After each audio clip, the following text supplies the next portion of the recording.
gentlemen, hello, welcome once again to the Warren Hayes Show. I am your host, your humble host, Mr. Warren Hayes. Thank you very much for being here on this particularly hot and humid day in Warrenland today. It is crazy sticky and hot, and it's a wee unbearable, just a wee. But the important thing is, that I'm in good spirits, feel good, and I'm keeping hydrated as well. As you can tell, you couldn't tell until a second ago when I did this. You cannot, and as you can tell, I have water to keep me nice and hydrated, nice and toasted. And what am I doing? Yeah, I'm drinking water, but it's important at this time of year, to get a maximum not only hydration, but also, to feel refreshed as you're drinking, getting that quenching feeling.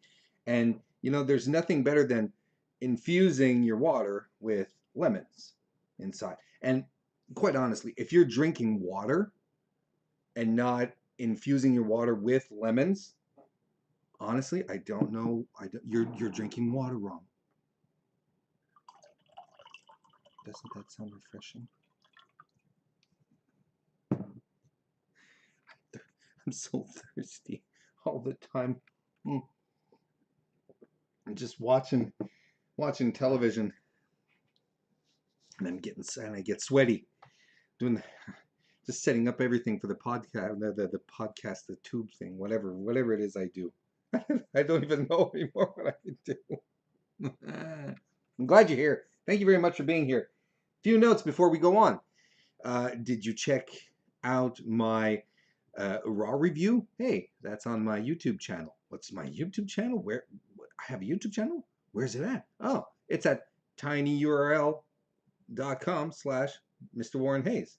That's where you can find all these wonderful videos that I do, especially my other shorter form videos called Warren's Thoughts, where I condense some talking points that I express within my longer reviews. So if you prefer to consume more short form YouTube video content about the sport of kings, also known as professional wrestling, and you can go right ahead and do it that way, or you can just sit back and enjoy this long form review. So go check that out. That I posted yesterday.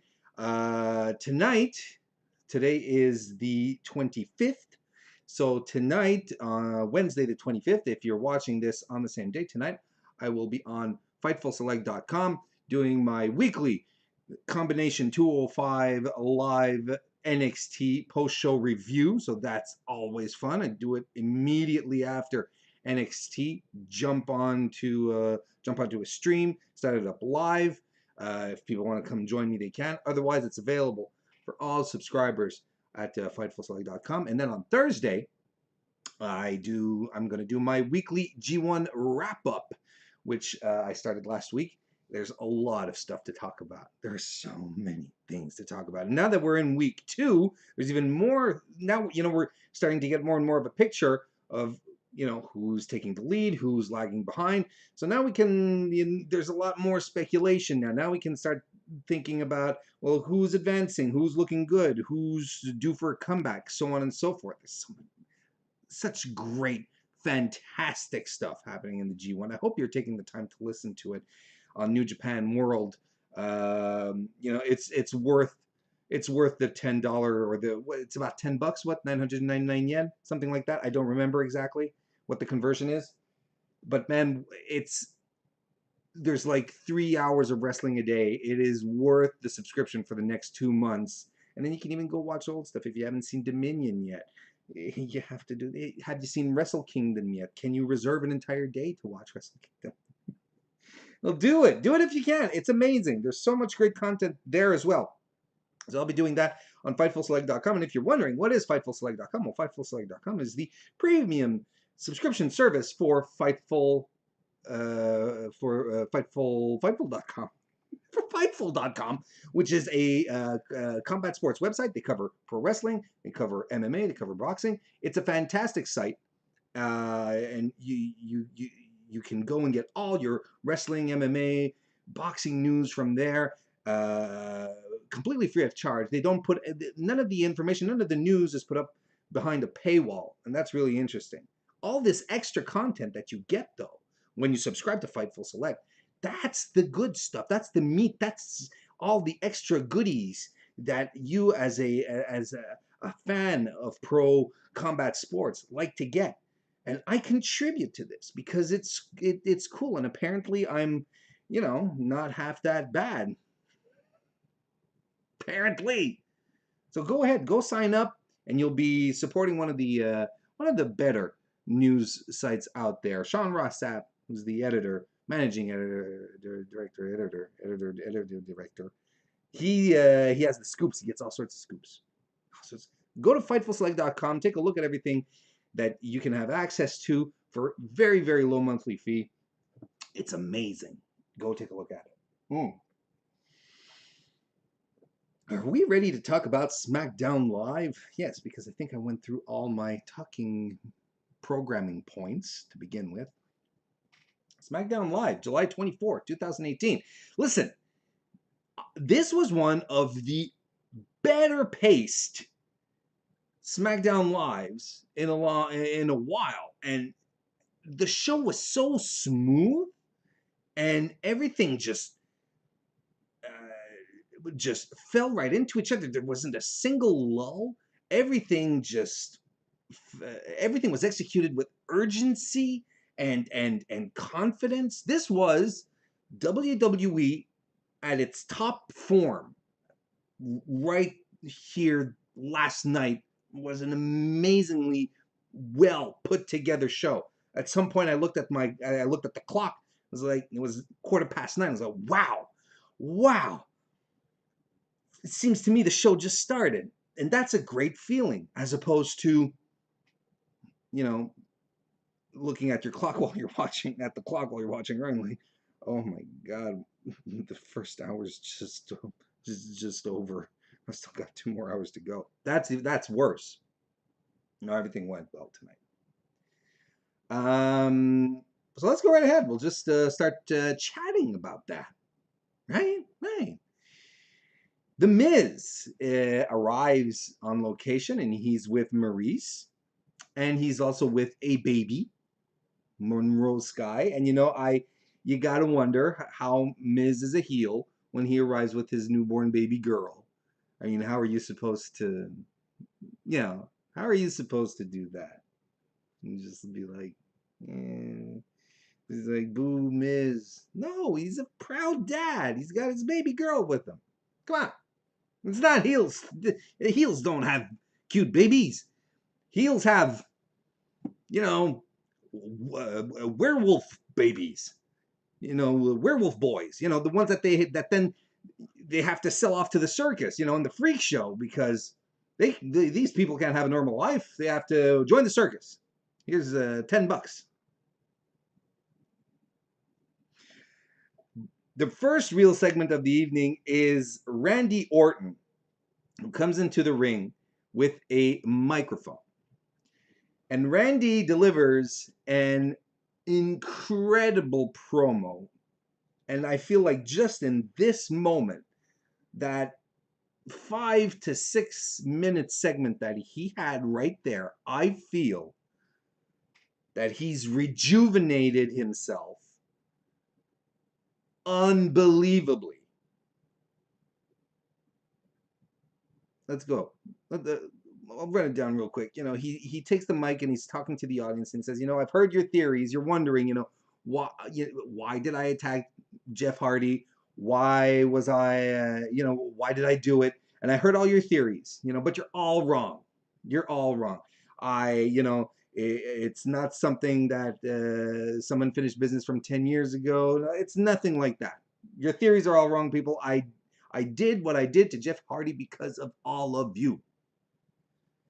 I did it because I busted my ass over the past 16 years for you people. And, I've been here longer than anyone else. Where is everyone that started with me 16 years ago? They're not here anymore. I'm still here. I'm the one constant of WWE. Everyone sits at the table that I set for them. So how come you people don't respect me for that? And this is the meat right here. I wasn't some indie darling that competed in rundown bingo halls, and I didn't steal some sweet hand gesture either. Is that why you don't respect me? And he goes on, he says, and he's learned from the best, that at some point in his career he was the legend killer, but now he realizes that the legend killers are the fans, because you guys are responsible for changing the business ultimately. And he didn't say it that way, but that's what it meant. I will make it my mission to destroy every superstar you hold up on a pedestal. I'm going to end Jeff Hardy's career. Basically, his grievances that he's been airing out are essentially those of the killing the business crowd on Twitter, who see Joey Ryan doing flips with his dick, or I should say, flipping people with his dick. That'd be more appropriate. Like, oh, he's killing the business. He's exposing the business. Businesses kill the dime. Kill the business. All that, those guys, people that hate flips. He says it himself. He's blaming the audience for the state of the wrestling business today. He says that, in a sense, he's saying, you guys are consider that I'm boring because I don't do high flying risks. I don't do flips off of the top rope or from the top turnbuckle. I don't do crazy stunts like flying off cages. I don't wear face paint. I don't change my merch's color. I don't change my merch's color every 2 days so that I can take more money out of your pockets. And you're like, consumer friendly Randy Orton. And we know that Randy Orton has always held these thoughts, that he's always held these grievances against, flips, that the infamous flip controversy that happened, was it last year? Was it late last year? It doesn't matter, really. But we know that he has a very conservative view of the business. It's nothing new to us following him on social media, but there's still a difference between airing your opinions on Twitter versus incorporating that into your character and using it on television. And people are like, so, and honestly, then at this point, I'm like, why isn't he on Raw starting a stable with the Revival?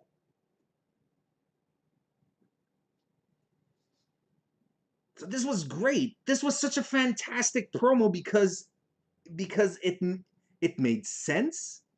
It wrapped everything up nice with as far as his actions, explaining his actions over the past few weeks, wraps everything up nicely. We understand his motivation, and my God, does it hit home.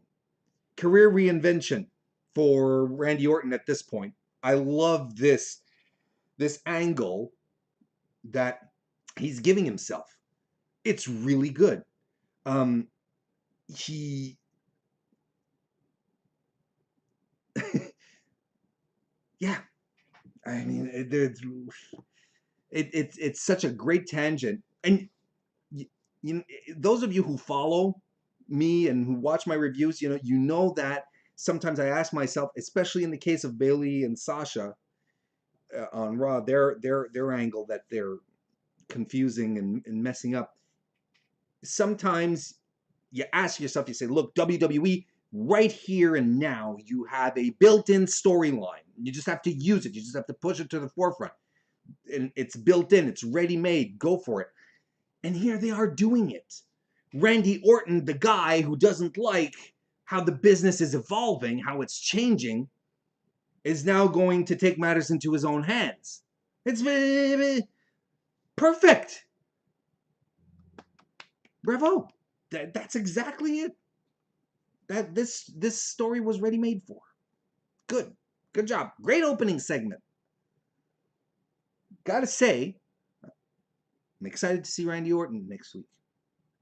That's not something I was expecting to say or that I have said in the past few months.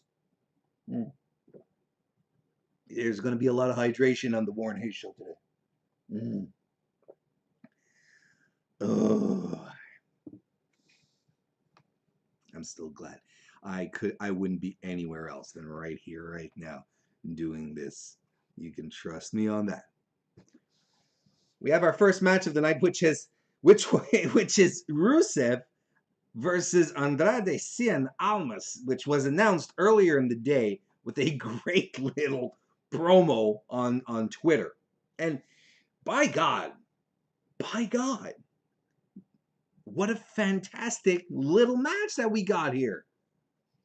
Rusev drives Almas to the canvas, tosses him out of the ring, goes to toss him out of the ring, I should say, but Almas grabs the ropes and tranquilos, and Zelina Vega comes and joins him as well. It was pretty cool. But, Rusev shoves him out anyway. They run back in. Rusev suplexes Alma for the pin. Only gets a 1, though. Almas rolls out to regroup. Back in the ring, Almas has Rusev in an arm bar. Rusev battles back. Hits a big kick on Almas. A spinning heel kick on Almas. Rusev's kicks in and about themselves are crazy. And if you're taking them in a succession like this, that it can't feel good. Almas battles back, hits himself a big kick right to Rusev's face. Then he takes a huge kick to the face again. This was crazy. Rusev winds up for the Machka kick, but instead gets an open hand slap by Almas across his chest. And woo! That resonated throughout the building. And Rusev completely no-sold it. He just stood there. He took it. Almas taunts him a little more. And Rusev just unloads the forearms into him over and over again. That was fantastic. Great spot here where Almas feints, giving Rusev a kick, and instead just spins right around and gives him a spinning elbow right to the jaw. That was a pretty spot. Almost then goes for the quarter meteora, but gets a Machka kick instead. Meanwhile, Zelina and Lana are arguing outside, and Zelina slaps all of the good taste out of Lana's mouth. And they catfight. In 2018, and the crowd pops. Huge. All right, then. Cue Aiden English, who runs in from the back. He runs all the way down the ramp and bumps accidentally into Lana. Rusev gets distracted by these shenanigans. Almas then hits his hammerlock DDT for the win, ladies and gentlemen. Ladies and gentlemen, Andrade Cien Almas last week took the WWE champion to the limit in a very competitive match, and last night defeated the former #1 contender for the WWE title. This is a fun match, and yet, look, management is high on Almas, apparently, visibly. They are ready to push this guy to the moon, apparently. Or if they're not ready, they're building him up for something special. They're undoubtedly putting him in a position where he's credible for something. Just spitballing here. There's rumors, there's innuendo that John Cena is waiting in the wings for SummerSlam. John has done a fantastic job earlier this year putting over new guys, putting over the next gen. Would he be ready to do the same here? I mean, John can still go. Cena can still pull out a great match. And Almas can pull out a great match as well. Let us not remember that he was one half of the, I think it was the first 5-star match that NXT recorded via Dave Meltzer. Andrade Cien Almas versus Johnny Gargano. And I think, wasn't it at the in January, or was it? Oh, I can't remember. Winter last year. Let's see. Almas versus Gargano. Let's go see. I'm just gonna check this out. It was at NXT Philadelphia, and it was in February, so at the start of this year. If my memory serves me right, and I could be wrong, but I think it was the first 5-star match in NXT's history that wise Uncle Dave bestowed upon our grateful crowns. But the point is here that management is really high on it. That's it. And you know, Cena's waiting in the wings. Apparently, he's ready to jump in at SummerSlam. This could make wow. Like this, could you imagine a star rising faster than this if that's their plan? We know Almas is special. Well, those of us who followed his work, we know he's special. So it's good that it feels good that WWE management has the same feeling as we do, for once. Match was good, and they even managed to protect Rusev in this loss, which I think is great. It's great. All is great. Great. R-Truth is having a moment with Ty backstage. They have a goofy friendship going on, and I think that's fine. It's entertaining. I like it. And R-Truth is going to be wrestling, and it was a bit of a shock to me. Then we have a segment where Aiden English and Lana are arguing backstage about who's good or not good for Rusev Day. And Rusev's right there, and he's pacing in the background, you know. Both are shifting blame. And then Rusev turns around and says, well, you know what? Maybe none of you are good for Rusev Day. Ooh. I'm gonna, like I said last week, you kind of feel like management wants to elevate Rusev more into a higher echelon of the card. Well, I don't want to say main event because that's happened, but keep him up higher in the credible top contender circle. Maybe they feel the Rusev Day gimmick is a little too goofy. Maybe this is when they try to kill it off, which is dumb because I'm pretty sure it's still a great merch seller, which probably means that that's not what's happening. I don't see them. It's probably still an enormous merchandise seller for them. I do not see them breaking up Rusev Day this quickly. We go to the ring, where R-Truth comes out and actually does What's Up, does his song the whole way through. No interruptions, no run-ins. He's fighting Samoa Joe. Like, I was really expecting Samoa Joe, as you know, as R-Truth was coming down, singing, you know, high-fiving the audience as he came down. I was convinced that Joe was just going to barrel down and just run right through him. 100% convinced. Didn't happen. He did the whole song, which was cool because we hadn't seen that in a while. For your information, R-Truth is 46 years old.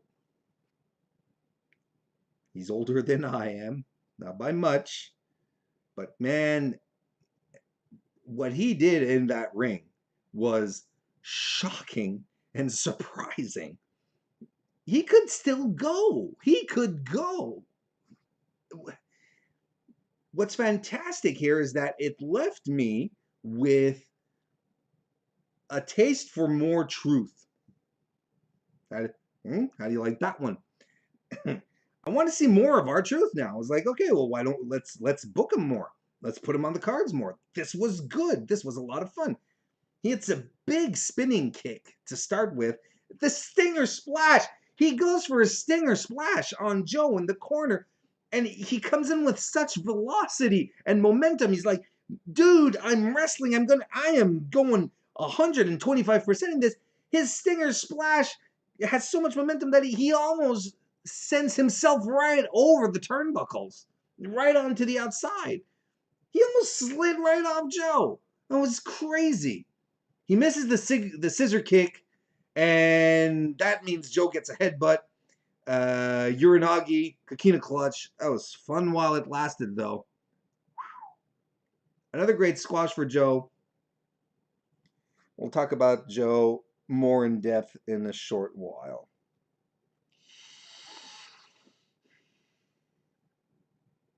Asuka's backstage, and she cuts a promo. Why are they asking Asuka her opinion on Evolution?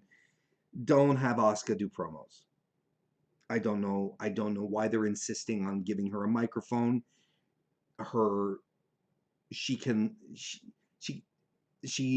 doesn't speak English well. Why are you asking your non-English speakers to cut promos? And this, be excited. It doesn't work. Just stop that. That leads us into the next match, however, which is Asuka versus Billie Kay. Billie Kay starts taunting Asuka, but Asuka's not having any of it. Runs the ropes, drop kicks her, knee to the face. She hits a Shining Wizard, pin for 2. Asuka has Billie Kay in an ankle lock. She reaches for the ropes. Billie Kay did get some offense in here, but really, it was ultimately an Asuka squash. Gets a kick to the head. Get wrecked, Billie Kay. Asuka wins with that said kick. It's something that WWE feels that they have to do once in a while, and it's like, Asuka will have losses, and then it's like, oh well, we'll feed her a couple of squash matches, and then we'll start building her up strong again, and then she'll start losing her big matches. And this is the same thing, exactly the same thing that they do with Samoa Joe, where Samoa Joe, since he's come back from injury, hasn't won a single big match. I'm getting ahead of myself. I'm getting ahead of myself. No, like I should talk about Samoa Joe in a short while because it'll make more sense. It's just right. Yeah, I'm getting ahead of myself. We have Nakamura, who's cutting an iPhone promo. Basically wondering who the next challenger will be, and we're kind of all curious about this. Who will be the next challenger for Shinsuke's U.S. title? Mm-hmm. We come back from commercial after this, and Paige is in the ring, and she is excited to see all her SmackDown Live girls ready to steal the show at Evolution. And that has to just twang at her heart that she has to sit that out. And when you think about it, she wasn't even part of the SmackDown group that was on Raw for the announcement of the Evolution pay-per-view. She wasn't there, and I don't know why, if it's her who didn't want to be there, but it has to be eating her alive. It has to be eating her alive, because she was at the source of all of this. If there's anyone who deserved to be at the forefront of all these first-time historic events, it's her. But sucks. Let's not dwell on that. So she wants to get into this SummerSlam title challenger thing. So she calls out AJ Styles, and AJ comes to the ring. He gets an enormous reaction from the crowd. He's standing in the microphone. He's standing in the ring with the microphone, and the audience is chanting like crazy around him, and he's just soaking it in. He's smiling, and you can even hear him say off mic, "I could listen to this all day." I don't blame him either. If I was in a ring and people were chanting my name, you have 12,000 people chanting my name, I'd sit down and have a cup of tea and just let that happen. And that made me thirsty talking about tea. Warren stays hydrated today. I think I've mentioned that. So basically, to begin with, once the audience dies down, AJ puts over the Evolution pay-per-view, and he's ready to defend his title at SummerSlam. So Paige, who's going to be my challenger? And Paige asks for a drum roll. We get the drum roll, and then James Ellsworth's music hits, and James Ellsworth comes out for some reason, and he has a mic, and he's, in case you don't know who I am, my name is Jazame or something like that. It doesn't matter. He says he's beaten AJ 3 times, and everyone says 4th time's the charm. And AJ goes, no, James, no one says that. That's not the saying. Ellsworth, I'm pretty sure, AJ, that's how it works. Just a complete doofus. And he says, he says, I'm going to be the contender, and then wham, bam, Ellsworth's new champ at SummerSlam. And then Paige sort of gets pissed off, and she says, James, just stop it. And there's like a hush, and she says, no, just stop it. You're a joke. And then there's a rumble in the audience, and like, oh, okay, this is. And he says, no, Paige, you're the joke. We can't even understand what you say half of the time because she has a British accent. That's why he's saying it. I understand what she's saying. And then he makes fun of the way she's dressed and that she's pale as a ghost. That not too keen on that, but the segment was rolled. Paige walks up to him, sort of caresses his arm, says, James, I've had enough of you. I've got 2 words for you. You're fired. And she asks security to come out. Big pop from the crowd. Security comes, and they carry out Ellsworth. They bring him backstage, and Paige goes along to make sure he gets properly disposed of. So the camera cuts backstage, and you have them carrying. You have the security carrying Ellsworth. At some point, they put him down, and Paige's like, no, take him right back up. What are you doing? You carry him out the door. And they carry him out the door. They push him out and close the door. And then meanwhile, in the ring, Samoa Joe arrives from nowhere and beats the hell out of AJ Styles.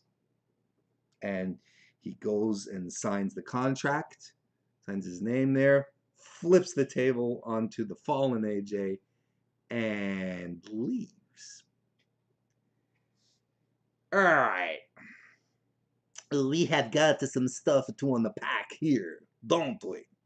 Okay. This, first and foremost, this was an expertly produced segment, just like all of the show. But I think right here, this is the perfect example of how well the show was produced, how everything just like popped and stuff just slid right into each other effortlessly. From everything, from the moment Paige came out to AJ to Ellsworth and the run-in, everything was perfect. Everyone did their job 100%, tight, no downtime, perfect. Like absolutely perfect. It was entertaining too. It was good. There was some good repartee. I wasn't too keen on the "you're pale as a ghost, you dress funny." I don't, not because I find it offensive. I just think it's stupid. I think they could. I just because I think it's lazy writing. That's why. It's not because I find it necessarily offensive. It's just I think they can do better. So on my review last week, my SmackDown review last week. Let me preface this just before. Now the question is right now, is James Ellsworth really gone from the company, or is this a work? Ellsworth did not have a contract. He was working on a per appearance basis. So he didn't have a contract with WWE. So technically, they could stop using him at any given moment. That was an important preface to the rest here. Now, on my SmackDown Live review last week, I was saying that Carmella wasn't getting any heat, and that was her main problem. It wasn't her in-ring work, to me. It wasn't her in-ring work her problem. It wasn't necessarily her character work either. But there was something that wasn't sticking. There was something that wasn't happening, and her main problem was that she wasn't getting any heat. I pondered that one of the reasons why they brought James Ellsworth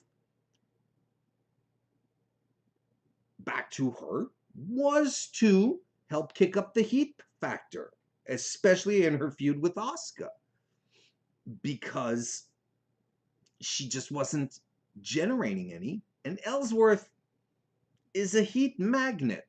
He's perfect to get a crowd reaction. He knows what his role is. He knows what to do. He does it really well. The audience buys into him. It's like we really dislike this guy.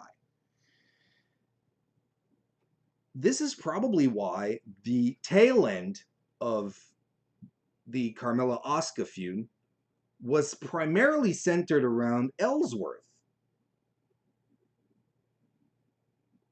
The lumberjack matches, the shark cage thing, it was all about Ellsworth. And what the ultimate payoff was, it was Ellsworth getting his comeuppance, not Carmella. So she was getting heat by association. Now, I was pondering, again last week, that kind of like the Jinder Mahal experience of 2017, I think it's time to end the Carmella experiment of 2018. And I think this is where we're slowly heading into. I think this actually might be a sign that we're ready to pull the plug on the Carmella Championship run at SummerSlam if they're getting rid of Ellsworth. Now, again, this could be just storyline. We don't know what's happening. Or knowing WWE, he might just pop up at SummerSlam and cost Becky Lynch the loss. But as long as Carmella continues to be unable to generate until Carmella is able to generate a reaction from the crowd, this isn't her title reign is a flop for that. And again, I don't think it's as much her in-ring talent or her character work as a combination of things that include the fact that her character is so much like Alexa Bliss's character over on Raw. I'm rehashing arguments from last week, by the way. But her character is so much like Alexa Bliss. There's nuances, there's differences. And I prefer Alexa Bliss, her character, over Carmella's, because I find Alexa is much more natural in her delivery. I think she's able to apply levels of subtlety, of nuance, that make her a much more well-rounded and fleshed out character. Carmella is very level one. I mean, when Carmella came out at Extreme Rules, there was no reaction. There was nothing. Nothing. And that's something you don't want from your champion. That's just something we don't want. Anyway, basically what I'm getting at here is, if they're splitting Carmella and Ellsworth up, then they are most assuredly killing all the heat that Carmella has. And going into SummerSlam, unless, then again, I didn't know. I didn't write this down. It just popped into my mind as I was saying it. You know, her next opponent is quintessential crowd favorite babyface Becky Lynch. So if she starts being really, really vicious and shitty to Becky Lynch, the crowd is going to turn on her. And that's what she wants. You know, Becky Lynch is just naturally well liked by the crowd. This might work in her favor. We'll see.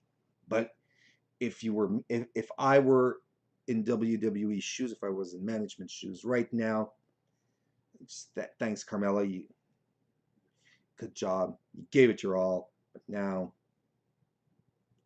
give it to Becky Lynch. And have Becky Lynch hold on to the strap going into Evolution.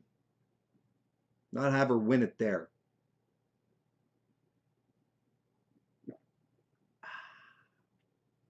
Now that was one part of this segment that I wanted to dissect with y'all. The second part is the Joe thing.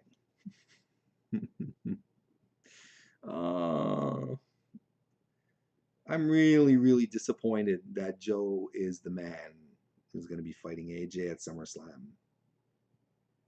And I talked about it last week on my SmackDown review again, and I even made a short compilation Warren's Thoughts video on why I think Samoa Joe should not be AJ Styles' challenger. I'll go through the arguments really, really fast, but you can go back and watch that video. And it's not very long. It's about 5 minutes, so you can go take a look at that. But in a nutshell, Joe's character is of like a hitman, of an assassin, essentially, where he grabs a mic, he cuts these incredible promos, and he's so credible and menacing. He has all the natural attributes of a terrifyingly cerebral and vicious killer, right? And he doesn't actually kill anyone, but you know what I mean? That when he says, I'm going to do this, then you know he's going to do it. The opposite seems very improbable. However, since coming back from injury this year, Joe has not won a single big match. He lost that Greatest Royal Rumble, lost that Backlash against Roman Reigns. He lost Money in the Bank. He lost another match. I go through all of them in the video, so go right ahead and watch it. It's on my YouTube channel. Tiny URL, Mr. Warren.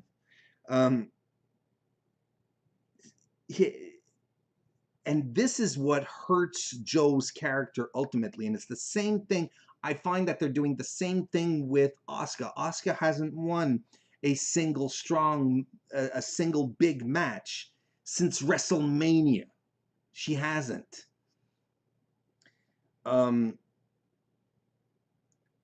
And these are, we'll keep the focus on Joe, but I think it's applicable on Asuka's case as well. But we'll stay focused on Joe right now. Joe's character is so dependent on being the guy who says, I'm going to do this, and does it, that when he doesn't do it, you're like, well, what the fuck? And then he doesn't do it again, and it's like, well, what the fuck? And then he doesn't do it a third time, you're like, what? All right, what's his deal? And this even goes back even before he was injured. Remember when he feuded for the Universal title with Brock Lesnar? Remember that? I do. He said, and this was coming off of Roman Reigns' loss against Brock Lesnar. And Joe was saying, look, he was telling Roman, he said, you can't get the job done. There's only one guy who can slay the beast, that's me. You had your chance, Roman. You can't get the job done. Leave it to someone who can, like myself.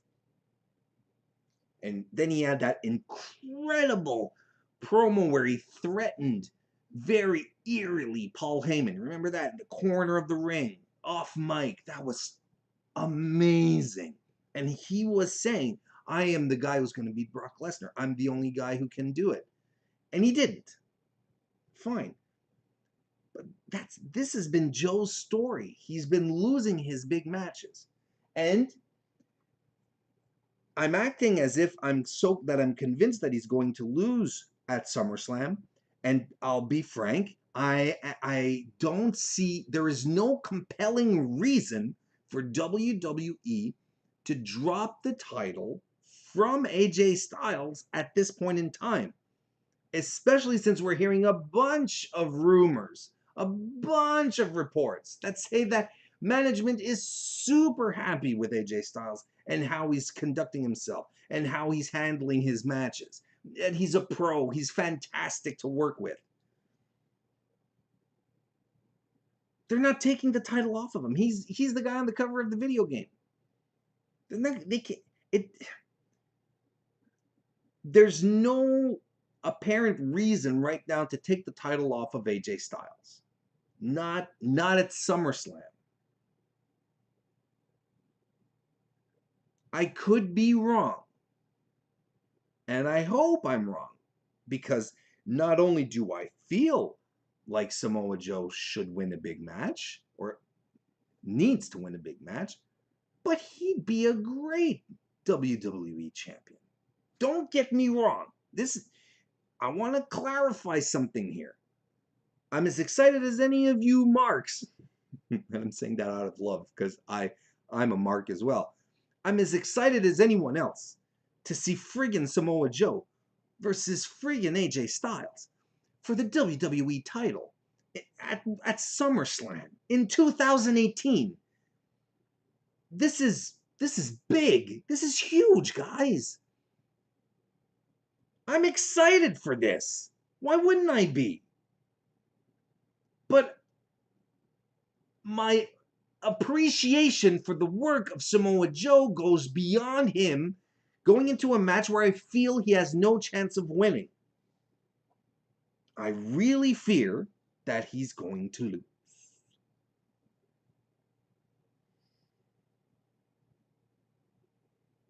So there. I'm disappointed. I'm just disappointed that he's going to fight him. And the loss is inevitable. But that's okay for now because I still have water.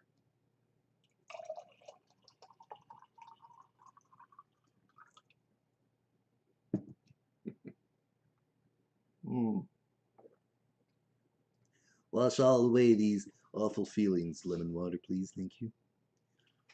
We get a segment backstage with Samoa Joe, who, well, actually, Paige runs into Samoa Joe, who's having this monologue. He's super on edge. He's ready. And Paige is mad. She says, "This is not what we had planned. This is not how the contract signing was supposed to go down, Joe." And Samoa Joe,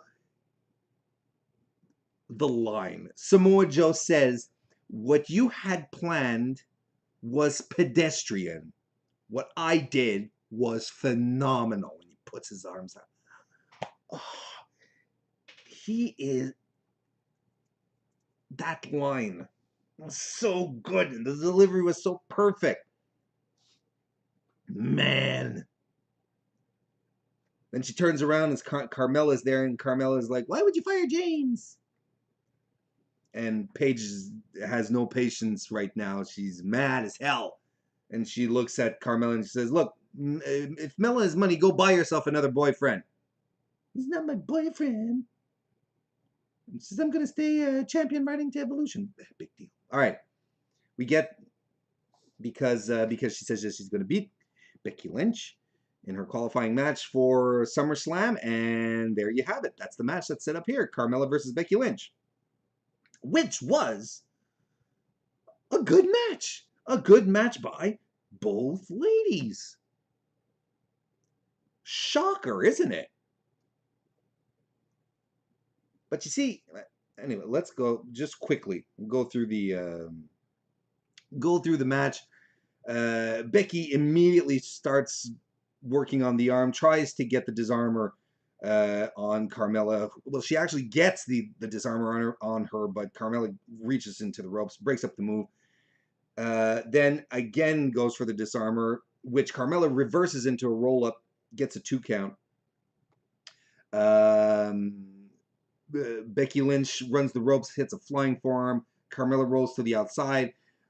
Becky lands a right hand off the apron onto Carmella. Carmella's still on the outside. Becky goes for a baseball slide, but Carmella rolls out of the way and tosses Becky into the barricades. Back from commercial. So this was actually a pretty strong start, if you ask me. Back from commercial, they're trading strikes, lariats by Lynch. She goes for a Bexploder, but it's blocked, reversing to a flatliner by Carmella.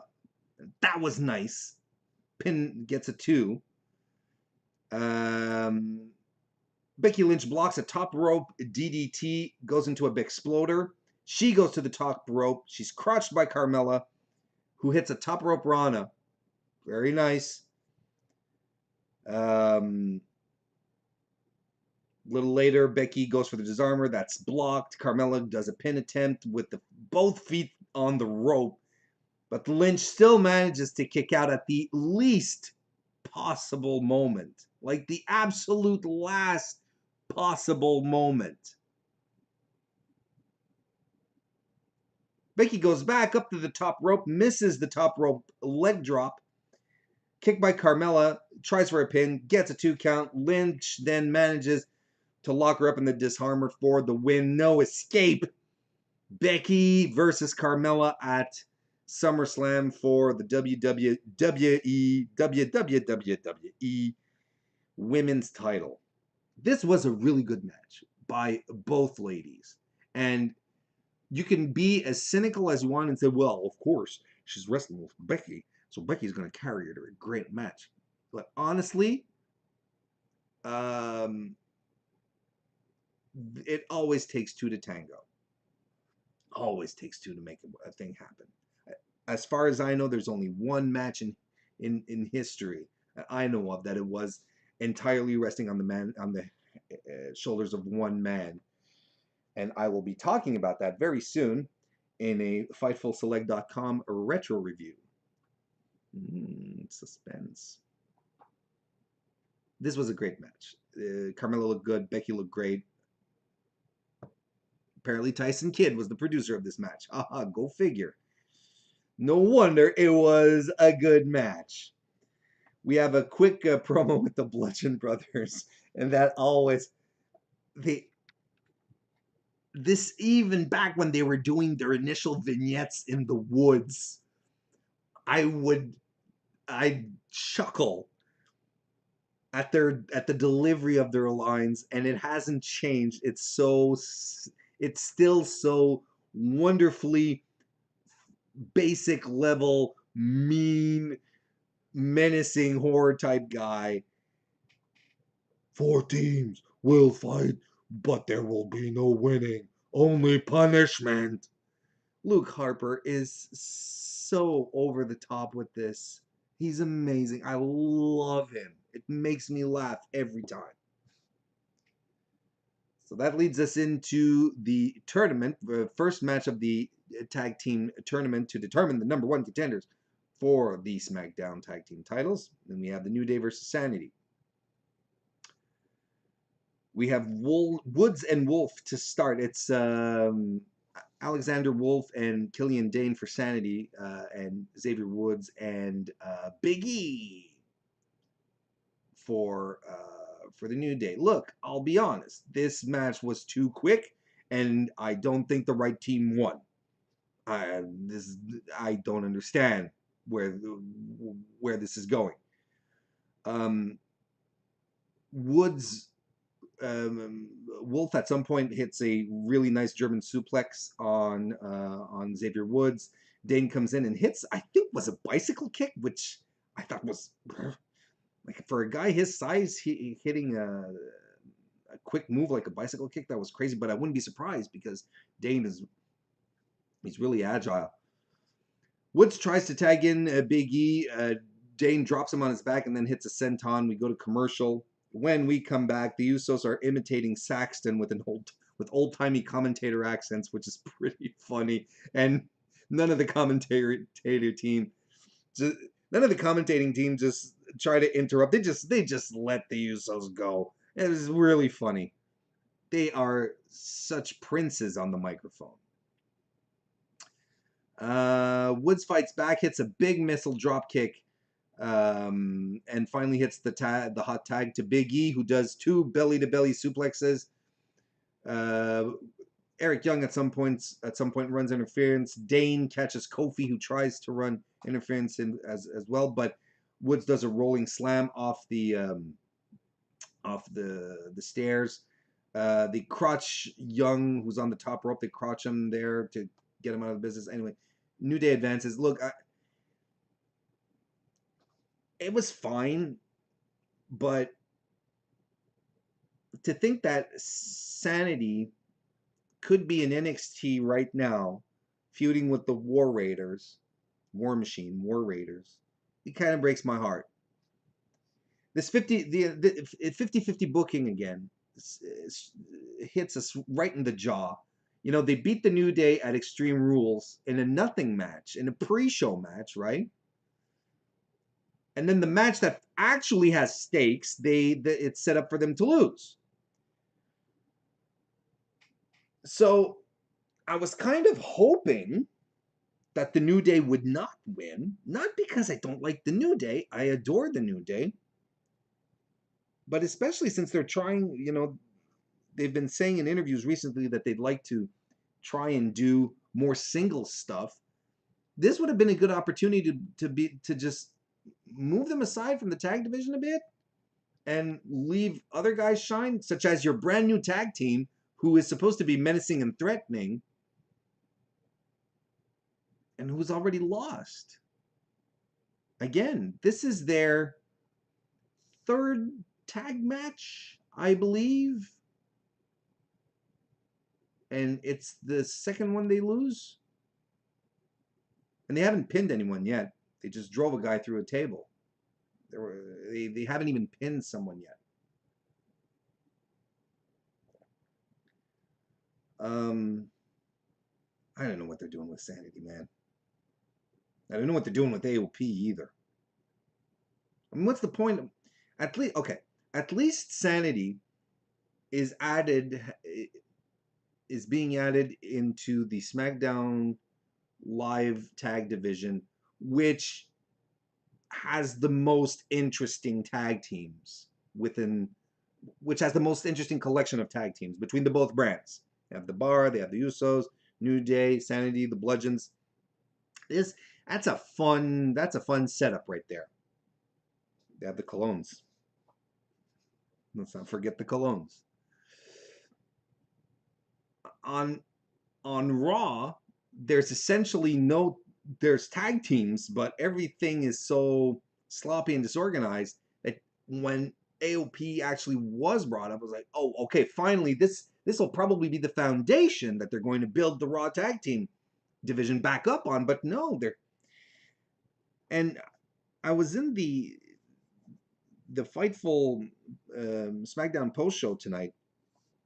I was chatting with folks, and someone asked me, what's worse? Because we were talking about we were talking about Ava we were talking about Ava Marie, and and basically saying, I said, she was called up too quickly. She was more greener than green. She was put on main way too fast. She could have benefited from much more development before ever being considered to be put up on main, and her career would probably still be ongoing right now.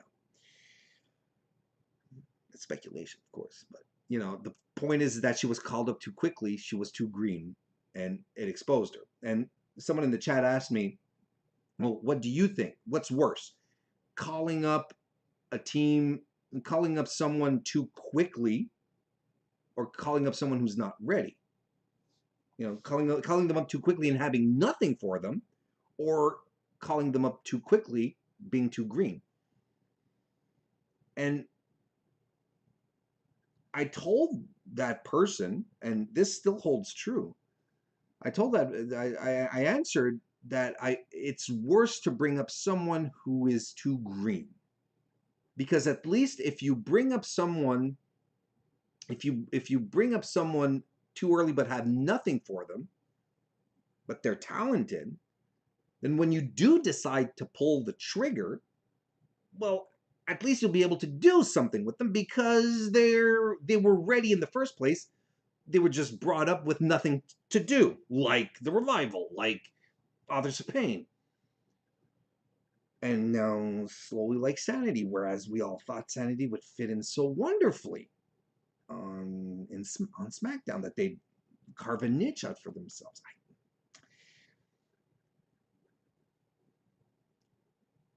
It's kind of a shame. It really is a shame. Just when you think that what they could be doing on NXT right now with the War Raiders. And if I'm a team, if I'm a tag team on SmackDown, if I'm the Street Profits, if I'm TM61, if I'm Heavy Machinery, I am just crossing my fingers and hoping that I never get called up to main, because if main roster is neglecting the Authors of Pain, there is no hope for any of the other teams. Sorry to say. It's drastic, but I feel like it's true. And here's the other thing. This is a tournament, right? How come this match lasted like 7 minutes? Why did it... It's a tournament. Now, shouldn't tournaments have stakes? Every match has stakes. None of them are throwaway. If you lose this match, you will be eliminated, right? That's the thing. We've been exposed over the past 18 months to 2 years to so many tournaments now. In WWE, we've had 2 United Kingdom Championship tournaments. We've had the Cruiserweight Classic. We even had a Cruiserweight title tournament when it was vacated when Enzo was kicked out. We have the Mae Young Classic, and it's coming again. And everyone who participates in these tournaments, they have these great matches that always build to something. And that's not even mentioning the G1, which is ongoing right now, where guys are killing each other just to score 2 points in a tournament. We're used to these wrestling tournaments now, and we're used to having them mean something and be dramatic. This is what should have happened here. Cut down the Miz segment just a little more, 3 to 4 minutes more. Let these guys give us a hell of a story and a great match. This was sort of there. It didn't feel important. It doesn't feel like it had any gravitas to it. It was just boring.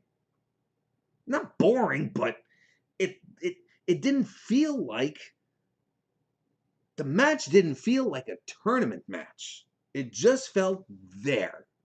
Oh, we'll just try and score a pinfall. It's a tournament, god damn it. This should be fire. Our main event tonight is Miz and Mrs. and Monroe Sky, who come to the ring to promote the premiere of Miz and Mrs., which happens immediately after SmackDown on USA Network, which I didn't watch because I don't get USA Network here in my area of the world. The area of the world which is really humid and hot.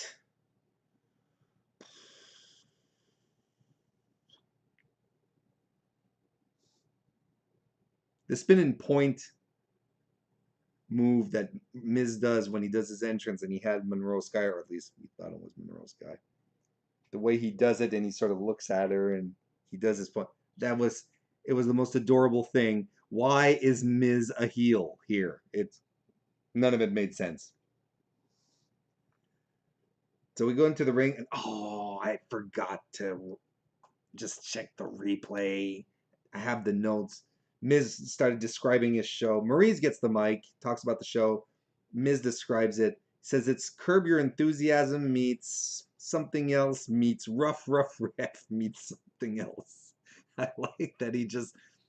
It's gonna be part of WWE canon at some point. Listen, if WWE brings back the SmackDown rankings, right? If they brought that back tonight, and that's still part of SmackDown canon, Rough Rough Ref has to stay part of canon. Miz goes on, he says, oh, and he starts talking soft because he mentions Daniel Bryan, and then he's, oh, the mere mention of Daniel Bryan has put Monroe Sky to sleep. They run a trailer for the episode, and then at the end of the trailer, Daniel Bryan is up on the screen, and Daniel Bryan says, oh, he did call back to what happened last week, says, oh, I'm sorry, Miz, that's not the footage I wanted to see. Kerwin didn't show the correct footage. He's 0 for 2. Poor Kerwin! Kerwin in the truck gets thrown under the bus again this week. Poor guy. At least I know he kept his job after Miz threw him under the bus a couple of weeks ago. It wasn't last week, it was a couple of weeks ago. At least I know that. Poor Kerwin. So Miz decides to come. Bryan says, well, I'm going to come join the party. So he comes down, but Miz has bouncers. He has a little, velvet rope set up at the a red velvet rope at the bottom of the ramp just before you get to the ring. And there's bouncers there. Daniel Bryan comes up. The bouncers go, no. What would have been really funny is if one of the bouncers asked him for his ID. That would have been preciously funny. But so basically the bouncers won't let him go in. Daniel Bryan says, all right, fine. Starts beating them up, and they take a serious series of bumps. These guys take a beating like a man. Good for them. So then finally, Bryan gets into the ring, and he's waving his fist, and I'm wondering what's going on. Is he gonna slug Miz as he's holding his baby? And wouldn't that be that'd be a dick move? That'd be a 100% dick move to slug a dad while he's carrying his newborn baby. Say, no, Daniel Bryan's not gonna do that. So, but then Miz basically unfastens his baby carrier, and he throws his baby at Daniel Bryan, and there's an audible gasp. Everyone's like, but it was a doll. And Miz just lays into him, hits a skull-crushing finale. Then he picks up the microphone, and all the goodwill that Miz had created for himself from the moment that he came out with allegedly Monroe Sky, with his wife talking about his brand new TV show, all of that goodwill that he had built up to this point, he just got rid of it. It just ended right there. He said the baby backstage was an actor. Do you think I'd bring my precious little girl into a city like this? And this was all a ruse to knock Daniel Bryan out. I thought this was fantastic. Fantastic. What a great segment. And I usually, we dislike as fans in general to finish a wrestling show with a segment with a microphone, with microphone talkie, with people going chit chat. We want to see action to end out a show, but this was so well done, just like the entirety of the show. This was such a great episode of WWE, and this is exactly the prototype of episode that reminds us why we like WWE's product. Because when it's good, it's good. When the production is there, when the writing is there, when the talent gives what they need, gives great matches, everything clicks. Everything works, and it reminds us why we like the product so much and why we want it to succeed. We want it to work. We want WWE to be successful. We want all wrestling promotions to be successful, don't we? It's important. It's good for everyone. I don't think It's never been a better time in history to be a wrestling fan right now. Well, that's the review, folks. Hope you enjoyed it. Hope you had fun. Remember, if you're watching this on Wednesday the 25th, July 25th, this evening, it is my 205 Live NXT combo post-show review right after NXT for FightfulSelect.com members. So go sign up for that, FightfulSelect.com. Tomorrow is my G1 recap, again on FightfulSelect.com. I will be posting surprising, I will be posting without any prior announcement some more of these Warren's thoughts shorter videos, compilations of some talking points that I go over in these reviews. I'll be posting a few of those if you want to keep an eye out for those as well. Woo, and there's a lot of things. There's a lot of things in the pot right now. I'm stirring a lot of things in this soup called the Warren Hayes Show. So I'm excited to share some great things with you very, very soon. So again, ladies and gentlemen, thank you very much for watching, and I'll see you next time.